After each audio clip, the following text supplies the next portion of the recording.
ಪುಷ್ಪದ ಮಕರಂದವನ್ನು ಇರಲು ಧೂಪಿ ಬಂದು ಬಯಸಿದಂತೆ ನಾನಿವಳ ಅಂಗದ ಸುಗಂಧವನ್ನು ಇರಲು ಒಪ್ಪಿಕೊಳ್ಳುತ್ತೇನೆ.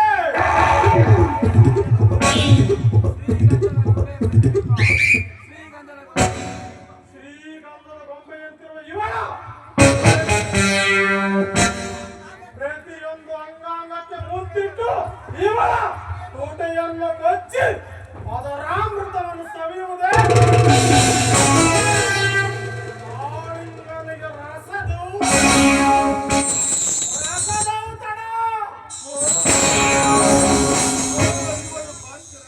ಓ ಇವಳು ಆ ಭಾಸ್ಕರನ ತಂಗಿ.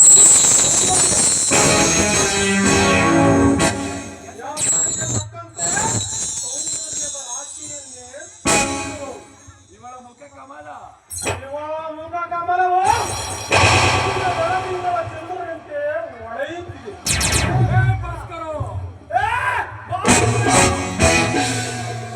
ನಾಡು ಈಗ ನನ್ನ ಸಮಯ. ಒಂದೇ ಕಲ್ಲಿಗೆ ಎರಡು ಅಕ್ಕಿ ಬಡಿಯುವಂತೆ